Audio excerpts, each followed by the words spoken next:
मेरा नाम रमेश चंद पंड्या, मैं रतलाम एमपी से हूँ। मेरा व्यवसाय शिक्षक है, गवर्नमेंट स्कूलों में टीचर हूँ और मैं पिछले 4 साल से हेमीफेशियल स्पाज़म पीड़ित था और मुझे काफ़ी परेशानी होती थी पढ़ाने में और लोगों से बातचीत करने में, और घर पर भी और किसी फंक्शन में बात करना है तब भी बहुत परेशानी होती थी। पूरा चेहरा और आँख और पूरा ऐसा स्पाज़म होता था, आँखें पूरी बंद होती थी, बहुत ही ऑड लगता था सभी के सामने। लेकिन मैंने 1 जुलाई को सर्जरी पंचवाय साहब से हुई मेरी सर्जरी। उसके बाद मुझे काफ़ी पूरी तरीके से रिलीफ मिल गया है और मैं काफ़ी खुश हूँ। पुरानी बातों को, पुराने जो समय था, परेशानी होती थी मुझे, उसको देख के मुझे अभी बहुत खुश हूँ मैं। मेरा नाम डॉक्टर जयदेव पंचवाग है। मैं MVD centre for hemifacial spasm and trigeminal neuralgia जो पूना में स्थित है, वहाँ पे न्यूरोसर्जन हूँ और आज मैं हेमीफेशियल स्पैज़म के बारे में बोलने वाला हूँ। हेमीफेशियल स्पैज़म क्यों होते हैं? इन मेजॉरिटी केसेस, बहुत सारे केसेस में अपने ब्रेन के अंदर जहाँ फेशियल नर्व निकलता है, जिसे हम फेशियल नस बोलते हैं, नर्व बोलते हैं, उसमें ब्लड वेसल घुस जाती है और वो ब्लड वेसल के जो पल्सेशन रहते हैं वो ये नर्व को हिट करते रहते हैं। जैसी उम्र बढ़ जाए वैसे वो ब्लड वेसल इलोंगेट होके नस के और अंदर घुस जाती है और जो स्पैज़म आंख के साथ शुरू होते हैं वो यहाँ फैलते हैं, यहाँ फैलते हैं। In the end patient continuously ऐसा ब्लिंकिंग पेशेंट के फेस का होने लगता है। हेमीफेशियल स्पैज़म ये सिर्फ कॉस्मेटिक बीमारी नहीं है। हेमीफेशियल स्पैज़म के बहुत पेशेंट ने मुझे बताया है कि डॉक्टर, ये स्पैज़म की वजह से हमारी जिंदगी पूरी डिप्रेशन में चली गई है, हम शेल में गए हैं, हम बाहर जाने को भी डरते हैं कि स्पैज़म देख के कोई हंसे, कोई और कुछ बोले। It affects your personality. ये आपके काम के बीच में आता है, ये आपके सोशल इंटरेक्शन के बीच में आता है, ये आपके यंग पीपल में शादी के बीच में आता है। जॉब इंटरव्यूज के लिए लोग नहीं जा सकते हैं। Simple enjoyment like going to movies difficult हो जाता है कि लोग क्या बोलेंगे। हमारे फैमिली में कोई लोग हमें बोलते हैं कि अरे थोड़ा तो फ्लिकर हो रहा है तो ठीक है, कुछ प्रॉब्लम नहीं, लेकिन मुझे जो प्रॉब्लम हो रहा है वो मैं उनको बता नहीं सकता हूँ और सकती हूँ। मुझे ऐसा कभी कभी लगता है कि मैं मेरे कमरे का दरवाजा बंद के अंदर बैठी रहूं या बैठा रहूं, मुझे लोगों को फेस ही नहीं करना है। कंटिन्यूअस स्पैज़म हो रहा है और मैं बाहर जाके बोल रहा हूँ, ये पॉसिबल नहीं है। ये लाइटली लेने जैसा प्रॉब्लम नहीं है। उसकी वजह से लोग कंप्यूटर पे काम नहीं कर सकते, ड्राइव नहीं कर सकते हैं, पढ़ नहीं सकते हैं, कभी कभी नींद के बीच में आता है। हमें ये बताना चाहिए लोगों को कि ये परमानेंटली ठीक होने का तरीका क्या है, एमवीडी सर्जरी क्या है, वो कैसे की जा सकती है। कब से है ये बीमारी आपको? ये करीबन 3 साल हो गए। और शुरुआत कहाँ से हुई थी इसकी? शुरुआत आँख में थोड़ी सी जो स्पाज़म से हुई, हल्की, जैसे यहाँ पे देखिए, सामने देखिए और बोलिए। आँख जो उड़ती है ना, वहाँ से जैसे आँख फड़कती है, जब अपन कहते हैं ना उसको, जैसे साइड में इधर यहाँ से ऐसे। और फिर बाद में ये बढ़ गया? हाँ, थोड़ा फिर ये पूरा फेस पे चला था, आने लगा ऐसे। कहाँ पे दुखता है आपको? नहीं, पेन नहीं होता है। पेन नहीं होता है? पेन कहीं पर भी नहीं है। आप काम क्या करते हैं? मैं टीचर हूँ गवर्नमेंट स्कूल में, 10th 12th। ओके, तो उनके सामने पढ़ाने में आपको हाँ, थोड़ी परेशानी है। परेशानी होती है। और आप जब कंप्यूटर पे काम करते हैं जी, तो आपको क्या परेशानी होती है इसकी वजह से? उस समय तो कोई ऐसी खास नहीं होती है, कोई मतलब दिक्कत नहीं है। उसके बाद कोई दिक्कत नहीं होती है इतनी ज़्यादा। तो क्या क्या करने पे दिक्कत होती है आपको? बस ये आँख में स्पाज़म होता रहता है, आँख और फेस पर पूरा है, इससे थोड़ा सा वो इरिटेशन जैसा होता है। फिर इरिटेशन। और कान में कुछ होता है उसकी वजह से? नहीं, कान में तो कुछ नहीं, काम सारा कर लेते हैं। नो, कान में कान में कुछ भी नहीं। नो।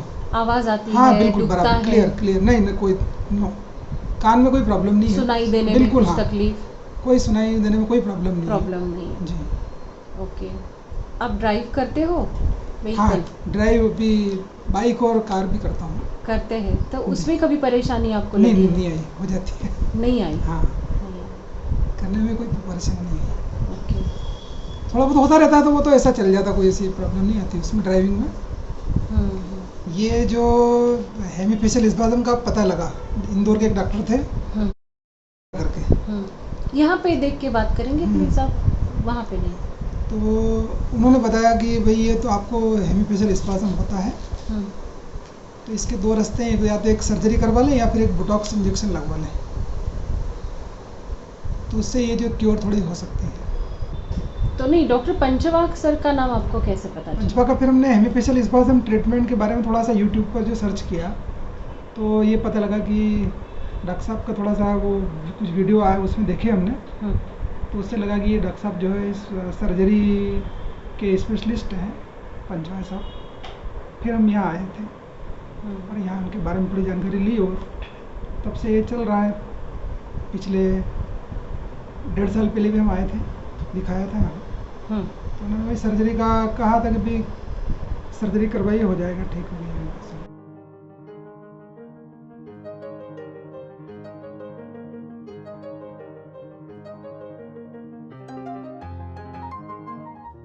नमस्ते पंड्या जी, नमस्ते। कैसे हो आप अभी? बहुत अच्छा। आपको राइट साइड में स्पैज़म्स थे, जी अभी सर्जरी होके कितने दिन हुए? 2-3 दिन हुए। जी हाँ, कैसे फील कर रहे हैं अभी? अब अच्छा फील कर रहा हूँ। स्पैज़म है कि नहीं है? नहीं है अभी। बिल्कुल भी नहीं है। जी तो एक अलग सा चेहरा मिल गया आपको। जी जी पहले बहुत तकलीफ दी ना आपको उसने। हाँ जी। कॉन्फिडेंस थोड़ा बढ़ गया कि नहीं? हाँ बढ़ गया। खुश लग रहा है। डॉक्टर साहब का शुक्रिया, थैंक्स एवरीबॉडी। नमस्ते। आपका नाम?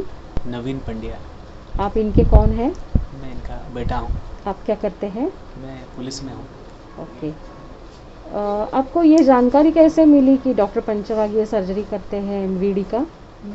आजकल आधुनिकता इतनी आ गई कि हर चीज़ को नेट पे सर्च किया जाता है। हम्म। तो इस बीमारी के बारे में भी नेट पे सर्च किया तो फर्स्ट में ही डॉक्टर पंचवाग सर दिखे उसमें, और बीमारी के बारे में और बीमारी का जो हल होता है सर्जरी वगैरह उसके बारे में काफ़ी डीपली बता रखा है यूट्यूब पर उन्होंने। तो उसको देखा और फिर देखकर यहाँ पर आए। अभी सर्जरी के बाद आप पापा को देख रहे हैं तो आपको कैसा फील हो रहा है अभी? अच्छा लग रहा है। पहले काफ़ी परेशान थे, टीचिंग प्रोफेशन है तो उसमें काफ़ी एक बच्चे रहते हैं तो वो क्या इनको क्या हो रहा है आँखों में, क्या दिक्कत है, तो वो एक समस्या का निदान हुआ है। और फिर डॉक्टर साहब ने बताया था कि ये दोनों नस आपस में जब टकराती है तो आगे जाके और इरिटेटिंग हो सकता है, फेस दाएं और बाएं और मुड़ सकता है। तो उसको भी पहले से ही सुलझाने के लिए, रिकवर करने के लिए अभी सही समय पर ये सर्जरी हो गई, तो अभी बढ़िया है, ठीक है।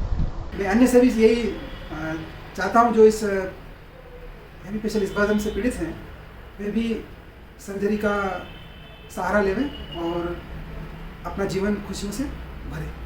पहले मुझे स्टार्टिंग में तो कोई इतना ज़्यादा स्पाज़म होता नहीं था, हल्का होता था, आँख थोड़ी सी आँख फड़क रही, उड़ रही, ऐसा लगता था। लेकिन धीरे धीरे ये बढ़ता गया। पिछले 4-4.5 साल से काफ़ी ज़्यादा होने लगा था और पढ़ाने में परेशानी होती थी, बच्चों के सामने काफ़ी इंसल्ट होती थी पढ़ाते वक्त, तो बिल्कुल भी अच्छा नहीं लगता था।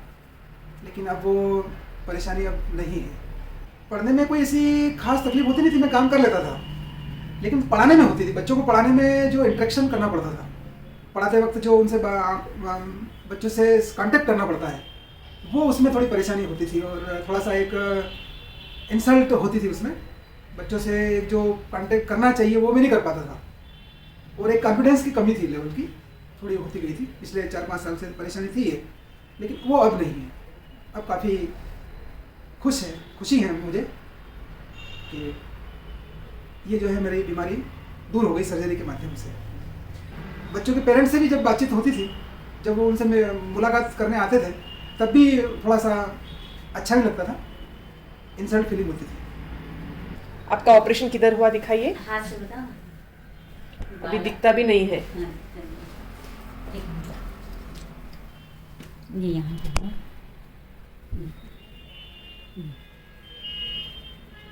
अब चमड़ी एक हो गई सर।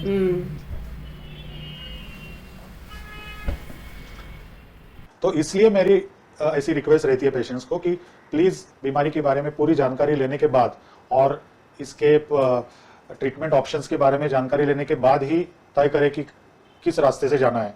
हेमीफेशियल स्पैज़म क्योर करने के लिए, परमानेंटली क्योर करने के लिए सिर्फ माइक्रोवेस्कुलर डिकॉम्प्रेशन सर्जरी यही एक ही तरीका है।